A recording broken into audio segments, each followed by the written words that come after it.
নবদ্বীপে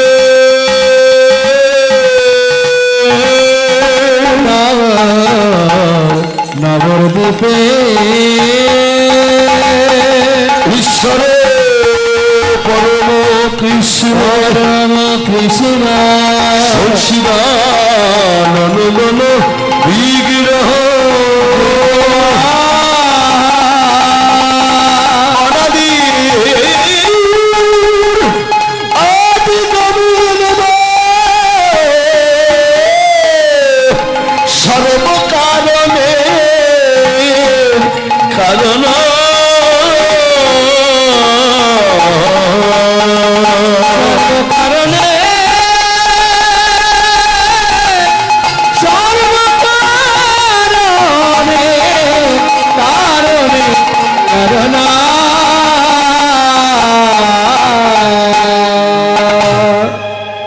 নন্দসুত বলি যারে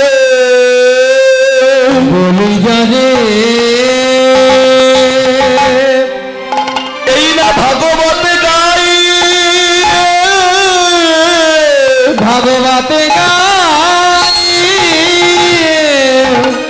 দেখো সেই কৃষ্ণ অবতীর্ণ আজ এই সোনার নদিয়া সোনার নদী সোনার নদী নদিয়া জগতে পাপি তাপি যত ছিল সবই তো মধুর কৃষ্ণ নামে উদ্ধারী দেখো তার সাক্ষী কেবল এই নদিয়ায় সেই যে জগায়া মাধায় সাক্ষী কেমন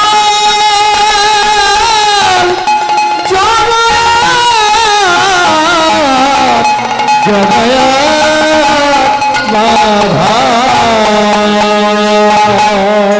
শ্রীরাম নবদ্বীপ শচীন নন্দন গৌর আমার যিনি যশোদানন্দন কৃষ্ণ ব্রজভাব বিভাবিত হয়ে ব্রজ প্রেমকে আস্বাদন করবার জন্য ভগবান শ্রীরাম নবদ্বীপের মাঝে এসেছে। কোটি কোটি কলিজী কোটি কোটি সাধক সাধিকা কোটি কোটি জনম সাধনা করিয়াও যেন বিরিঞ্চি বাঞ্ছিত ধন কলির আরাধ্য দেবতা যোগী জেনে যোগে পাই না মুনি জেনে ধনে পাই না সাধক যেন সাধনাই পাই না এহেন বিরিঞ্চি বাঞ্ছিত ধন যিনি কিনা কলি জীবের উদ্ধার কল্পে নিয়ে এলেন নিগম কল্প তরুর ফল। আজ থেকে প্রায় 539তম বছর আগের কথা আমার মহাপ্রভু নবদ্বীপের মাঝে এসেছিলেন। তা বাবা আজ থেকে 539তম বছর আগে একটু ফিরে যান নবদ্বীপের মাঝে। আসতে সেখানে কি ছিল না, বড় বড় সংস্কৃত পাঠের টোল ছিল, বড় বড় পণ্ডিতের বাস নবদ্বীপের মাঝে ছিল, বড় বড় ব্রাহ্মণগণ নবদ্বীপের মাঝে বাস করতেন। গৌর হরি বল। তা বাবা তৎকালীন দিনে যেমন বড় বড় পণ্ডিত নবদ্বীপে ছিল, সেই পাণ্ডিতদের কিন্তু অহংকার নবদ্বীপের মাঝে ছিল। তৎকালীন দিনের কিছু বামুন সমাজ নিজেদের কিছু মন গড়া আইন তৈরি করে এরা গোটা নবদ্বীপটাকে কলুষিত বানিয়ে ফেলেছিল। গৌর হরি বল। যেমন ধরুন নিচু বর্ণের কোনো মানুষ তাদের যদি ছোঁয়া লাগতো কিংবা যদি কেউ ভুল করে যদি ছায়াও যদি কেউ মারাতো সঙ্গে সঙ্গে স্নান করে তার পবিত্রতা রক্ষা করতে হতো। জানাবে ভগবান আমরা অনেক পেয়েছি বাবা। সত্যযুগে শ্রীহরি, ত্রেতায় রামচন্দ্র, দাপারে ভগবান শ্রীকৃষ্ণ, আর এই কলিতে গৌরাঙ্গ মহাপ্রভু। তাহলে ভগবান আমরা অনেক পেয়েছি, জানাবে ভগবান অনেক পেয়েছি আমরা। সেই ভগবান শ্রীধাম নবদ্বীপের মাঝে আজ গৌর হরি বল।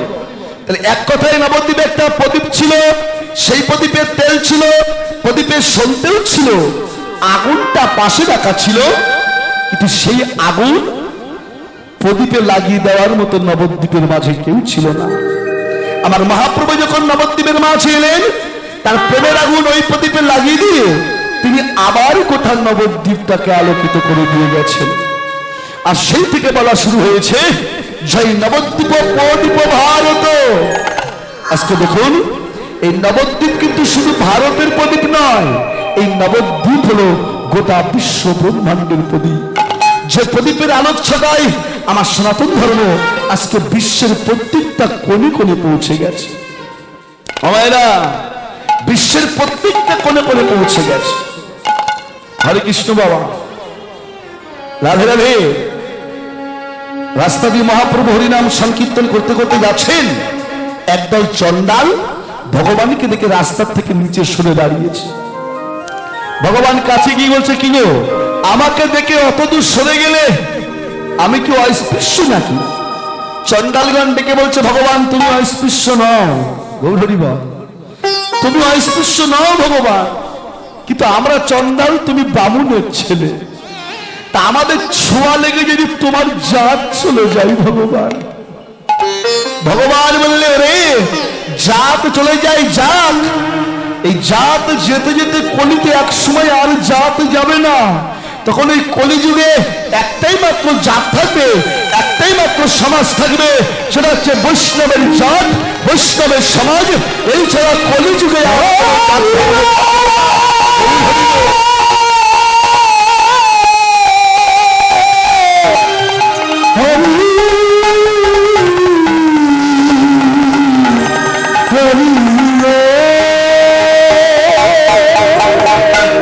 আছে কোন জাত বাবা?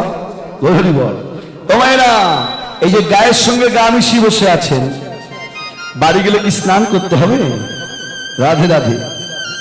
স্নান করতে হবে না, এই প্রথাগুলো মহাপ্রভু তুলে দিয়ে গেছেন। এই যেখানে বসে বসে কীর্তন শুনছি, আগেকার দিনে এইগুলো ছিল না। আগেকার দিনে জাতের বিচার হতো, কিন্তু এখানে কি জাতের বিচার আছে? হরি বল। কে ব্রাহ্মণ, কে ক্ষত্রিয়, কে বৈশ্য, কে শূদ্র, এই বিচার কিন্তু এখানে নেই। জয় রাধে। আর তার জন্যেই মহাপ্রভুর কাছে গিয়ে বামুন সমাজ প্রশ্ন করলেন, নিমাই তুমি বামুনের ছেলে, আমরাও বামুনের ছেলে, তা তুমি যাকে পাচ্ছ তাকেই কোল দিচ্ছ, যাকে পাচ্ছ তাকে হরি বল বলতে বলছো, আবার যার তার চরণ ধুলি তুলে নিয়ে মাথায় তুলছ, এতে কি ব্রাহ্মণত্বের ক্ষতি হচ্ছে না? মহাপ্রভু করজোড় করে বললেন, বামুন ঠাকুর, যে প্রশ্নটা আপনি আমায় করেছেন, এই একই প্রশ্ন আমি আমার গুরুদেবকে করেছিলাম। জানো বামুন ঠাকুর, আমার গুরুদেব আমায় বলেছিল, নিমাই এই জগতে কোটি কোটি জনমের স্বীকৃতি না থাকিলে, স্বীকৃতি না থাকিলে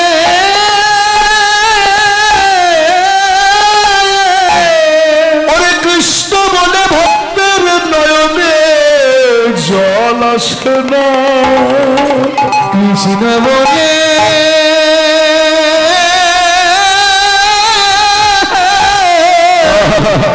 ভক্তের নয়নে জল আসে না। আবার কোটি কোটি গুরু বৈষ্ণবের কৃপা না হলে এই ভক্তের চরণের ধুলি অঙ্গে মাখা যায় না, মাখা যায় না। কৃষ্ণ বলিতে যার দুটি নয়ন বাড়ি ঝরে, সেই কৃষ্ণ বলা ভক্তের চরণ ধুলি যদি অঙ্গের মাঝে মাখিতে পারো, ও তোমার মানব জন।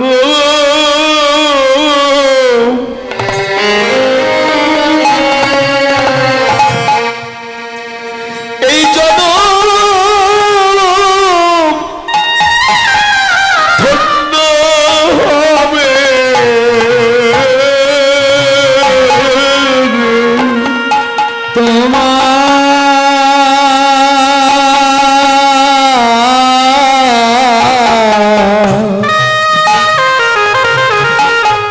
তোমার মানব জন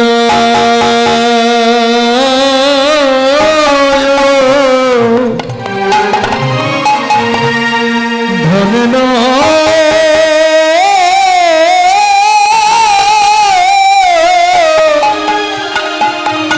ধন্য হবে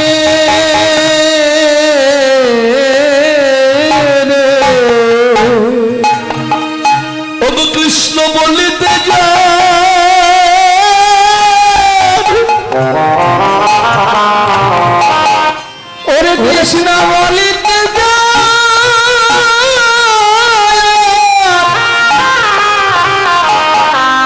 কৃষ্ণ বলিতে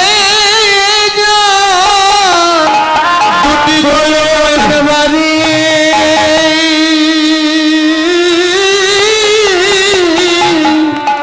বাড়ি ঝরে তোমার মানব জন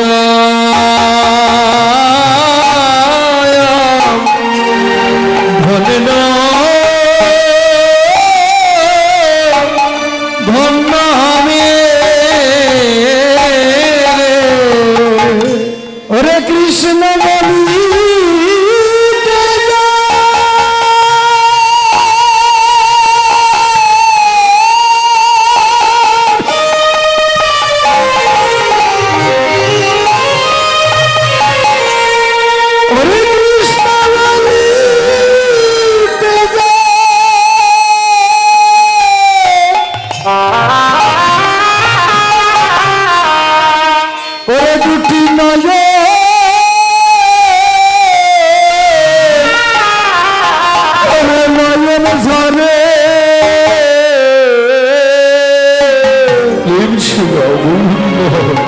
তোমার কৃষ্ণ বলে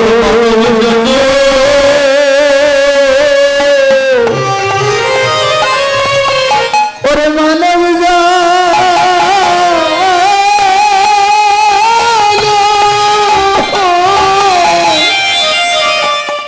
তোমার জন্য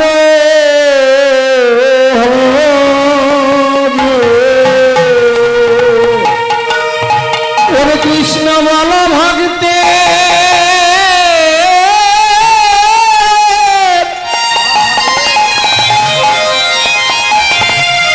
কৃষ্ণ বলা ভক্তে চরণ ধুলি অঙ্গে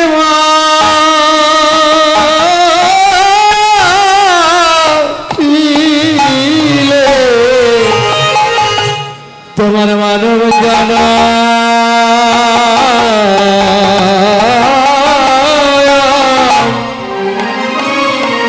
জনম ধন্য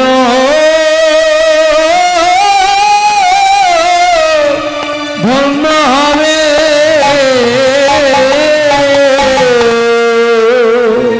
গোবিন্দ বলতে যার দুটি নয়নের বাড়ি ঝরে, হরি বলতে যার দুটি নয়নের বাড়ি ঝরে, শ্রীকৃষ্ণ বলা ভক্তের চরণ ধুলি যদি একবার অঙ্গের মাঝে মারতে পারো,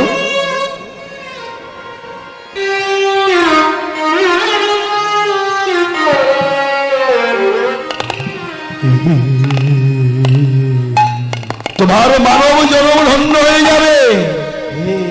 সেই ভগবান প্রভাতে কালে সূচিময়ের অঙ্গিনায় দাঁড়িয়ে আজ ডাকছেন ধবলি, ও শ্যামলী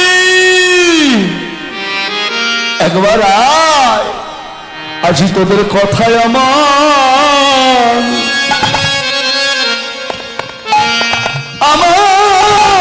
মনে পড়েছে, আজি তোদের কথায় আমার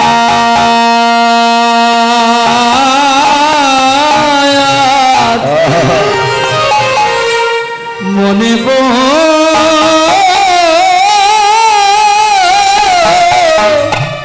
মনে পড়েছে।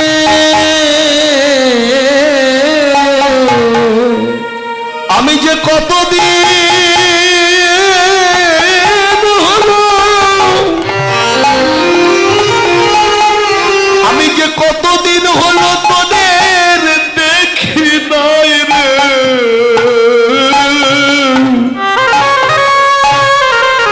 ওদের একবার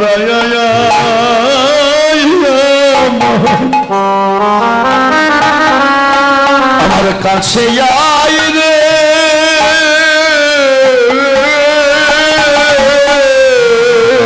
ওরে আমি কতদিন হলো তোদের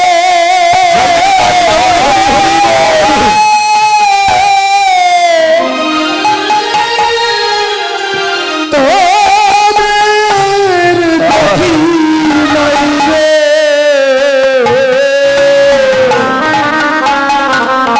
আমার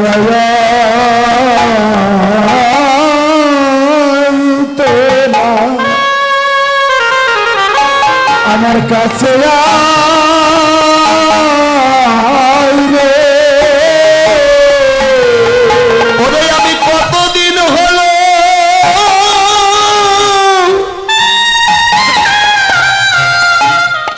আমি যে কতদিন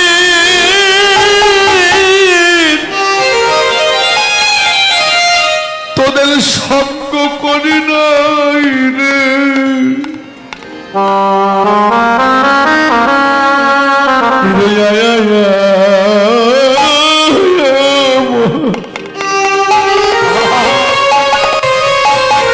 আমার কাছে আয় রে ওরে আমি কতদিন হলো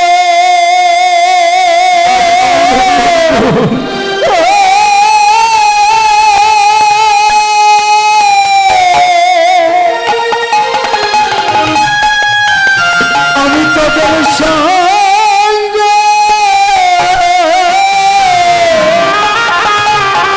তোদের সঙ্গ করি নাই রে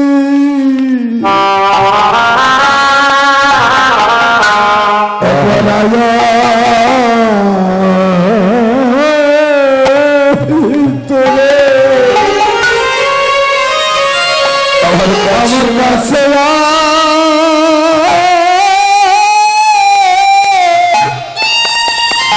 আমার কাছে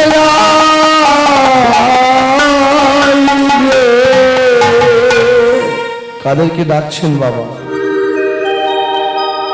কাদেরকে ডাকছেন ধবলী শ্যামলী তো নবদ্বীপে ছিল না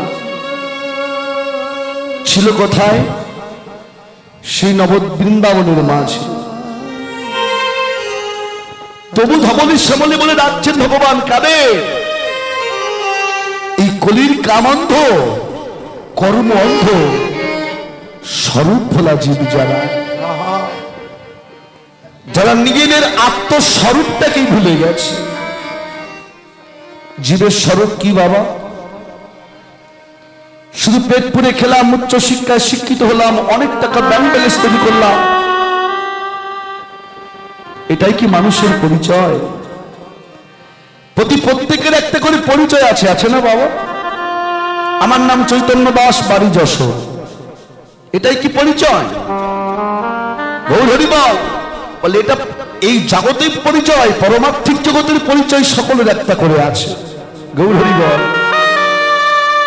তৎকালীন দিনের বাংলার রাজা ছিলেন হুসেন শাহ তার একজন অর্থমন্ত্রী একজন প্রধানমন্ত্রী ছিলেন আমাদের ষড়গোস্বামীর দুই ভাই রূপ আর সনাতন রূপ গোস্বামী যখন সন্ন্যাস নিয়ে যখন চলে গেলেন হুসেন শাহ গিয়ে সনাতন প্রভুকে কারাবন্দী করলেন যে তোমার এক ভাই সাধু হয়ে গেছে দরবেশ হয়ে গেছে আজকের থেকে আমি তোমাকে কারাবন্দী করে রাখলাম 17 মাস 19 দিন কারাভোগ করার পরে গৌর হরি বল বড় বড় লম্বা লম্বা চুল বড় বড় দাড়ি নিয়ে একখানা কম্বল কাঁধে করে নিয়ে 4000 স্বর্ণ মুদ্রা ওই কারারক্ষীকে ঘুষ দিয়ে ওখান থেকে পালিয়ে চলে এসেছিলেন মহাপ্রভু কাশী বিশ্বের আঙ্গিনায় ভক্তবৃন্দ সঙ্গে করে নিয়ে হরিকথা কৃষ্ণ কথা আলোচনায় আছে এমন সময় যখন কাশী গিয়ে দাঁড়িয়েছে মহাপ্রভু বদনখানা তুলে বলছে সনাতন এতদিন পরে বুঝি আমার কথা তোমার মনে হয়েছে সনাতন আমাকে পাবার জন্য সব ত্যাগ করে দিলে রাজ ঐশ্বর্য সম্পদ সব ত্যাগ করলে আর একটা কম্বলের মায়া ত্যাগ করতে পারলে না সঙ্গে সঙ্গে গঙ্গার ঘাটে গিয়ে মস্তকখানা মুন্ডন করে গঙ্গায় স্নান করে পবিত্র হয়ে ওই ছেঁড়া কম্বল ওই কম্বলখানা একটা ভিখারিকে দান করে মহাপ্রভুর চরণের ধারে এসে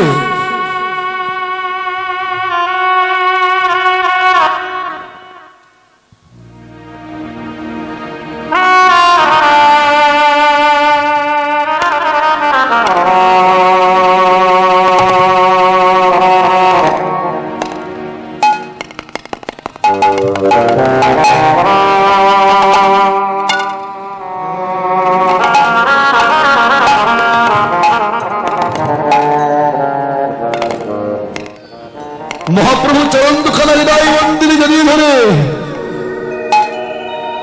বলতে লাগলো, ভগবান একটি নয়, দুটি নয়, তিনটি প্রশ্ন ভাই করে কি প্রশ্ন? তোমার কাছে আমার প্রথম প্রশ্ন, তুমি আমায় কৃপা করে বলে দাও এই জগৎ সংসারে আমি কে? জানতে ইচ্ছা হয় না বাবা? কোথা থেকে এসেছি, কেন এসেছি, কি করতে এসেছি, আর কোথায় একদিন চলে যেতে হবে? ভগবান তোমার কাছে আমার দ্বিতীয় প্রশ্ন, কৃপা করে বলে দাও জীবের এই তিতাপ জ্বালা কেন হয়? আর তৃতীয় প্রশ্ন, কি করলে এই তিতাপ জ্বালা থেকে মুক্তি লাভ করা যায়? যেন আমাদের সকলেরই হয়ে এই প্রশ্ন তিনটি মহাপ্রভুর চরণে করেছিলেন সনাতন প্রভু। মহাপ্রভু করজোড় করে বললেন, সনাতন তুমি যে বললে আমি কে, তা সনাতন জগতে শুধু তুমি নও, এই বিশ্ব ব্রহ্মাণ্ডের মাঝে জীব মাত্রই নিত্য কৃষ্ণের দাস। হরি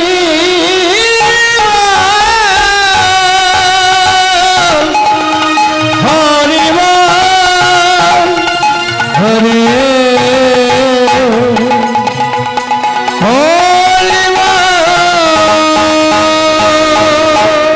জীব নিত্য কৃষ্ণের দাস। আর জীবের তিতাপ জ্বালা কখন হয় জানো?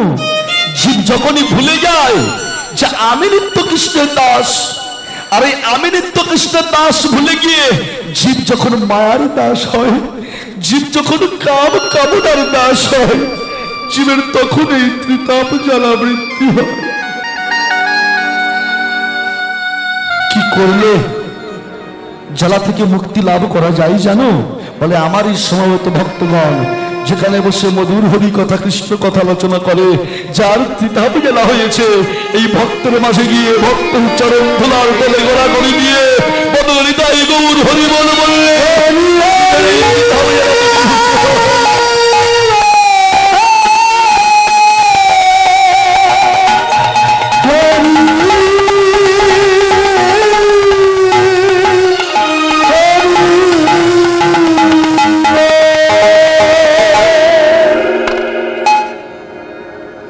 রাধে। আধ্যাত্মিক, আদি দৈবিক আর আদি ভৌতিক, এই যে তিতাব যারা জড়িয়ে যায়, যদি সাধুগুরু বৈষ্ণবের বাজারে গিয়ে চরণ ধুলার পরে গড়াগড়ি দিয়ে বদলি তাই গৌর হরি বলে বলে ডাকা যায়। জয় রাধে। আজকে তাদেরকে ধবলের সামনে বলে ডাকছেন ভগবান। কলির কামান্ধ, কর্ম অন্ধ, স্বরূপ ভোলা জীব যারা, আজকে তাদেরকে ডাকছেন ভগবান।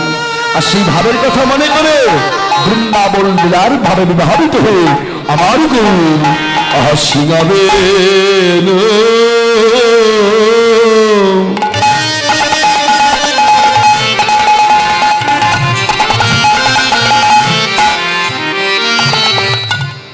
আমার আমার রসের গোনা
করিয়া যায় ধনী আহারে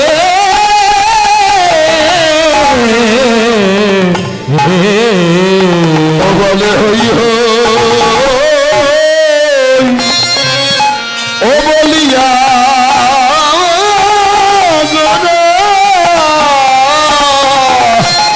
আজি ফিরায় পাচনে রে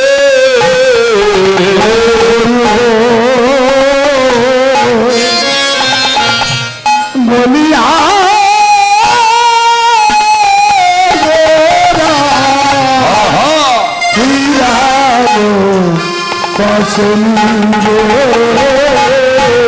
বলে আমি তারি হই তারি হই আমি তারি হই তারি ও জগতে যে জন ও গয়ারি হই আমি তারি হই ও গো তারি হই জগতে যে জন